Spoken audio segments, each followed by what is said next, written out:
एक पिता के शव के साथ ऐसा क्यों हुआ?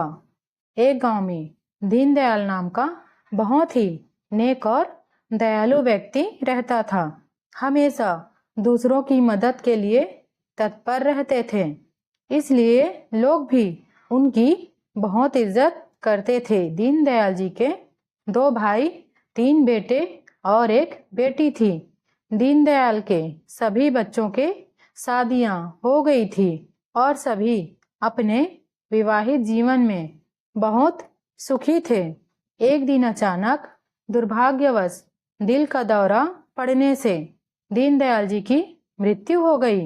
दीनदयाल जी के मृत्यु की खबर जब चारों ओर फैल गई तो उनके सभी रिश्तेदार, दोस्त, पड़ोसी और उनके चाहने वाले सभी उन्हें अंतिम विदाई देने के लिए आ गए।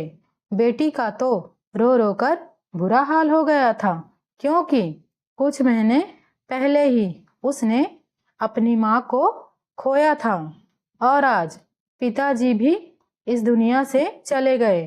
दीनदयाल जी की शव यात्रा अभी निकली ही थी कि एक बड़े जमींदार ने आकर उनका रास्ता रोक लिया।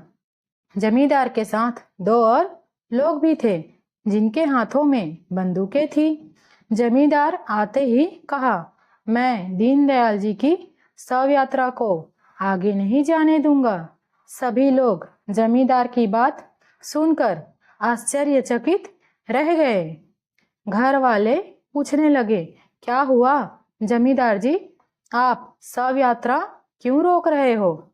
जमींदार ने उत्तर दिया, दीनदयाल जी ने 1 साल पहले मुझसे 2 लाख का कर्ज लिया था।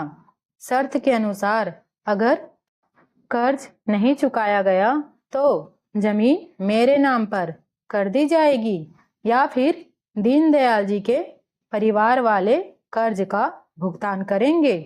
तो बताओ, तुम में से कौन कर्ज का भुगतान करेगा? सारे लोग एक दूसरे का मुंह देखने लगे। फिर दीनदयाल जी के तीनों बेटे से कहा गया कि आप लोग कर्ज चुका दें। बेटों ने साफ मना कर दिया और कहने लगे, हम आपके कर्ज का भुगतान नहीं करेंगे, हमारे पास इतने पैसे नहीं हैं और वैसे भी कर्ज हमारे पिताजी ने लिया था, हमने नहीं। अब पिताजी की मृत्यु हो गई है तो आप भी अपने कर्ज को भूल जाएं।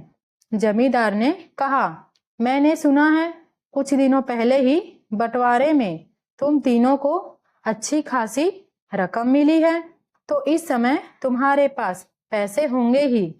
फिर भी बेटों ने कर्ज का भुगतान करने से साफ इनकार कर दिया और कहने लगे, आप जब तक चाहें शव यात्रा को रोके रखें, लेकिन हम आपको 1 पैसा भी नहीं देंगे। दीनदयाल जी के बेटों की ऐसी बातें सुनकर वहां उपस्थित सभी लोग अपने निराशा व्यक्त करने लगे और कहने लगे कि बेटे कितने मतलबी हैं। जिस बाप ने अपनी सारी दौलत इन पर लुटा दी, उस बाप का कर्ज चुकाने के लिए इनके पास पैसे नहीं हैं। सब उन पर थू थू करने लगे। जब दीनदयाल जी के भाइयों से कहा गया तो उन्होंने भी अपने हाथ खड़े कर दिए और कहा, जब बेटे ही कर्ज का भुगतान नहीं कर रहे हैं तो हम क्यों करें?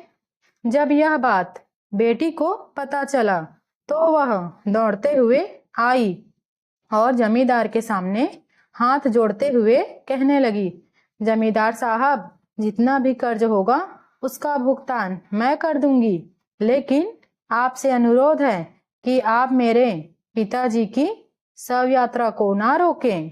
इतना कहकर उसने अपने सारे गहने जमींदार को दे दी और कहा, जमींदार जी, अगर यह गहने बेचने के बाद भी आपके कर्ज का भुगतान नहीं हुआ तो मैं खुद मेहनत मजदूरी करके आपका कर्ज चुका दूंगी, लेकिन इस समय मेरे पिता की अंतिम यात्रा को ना रोकें।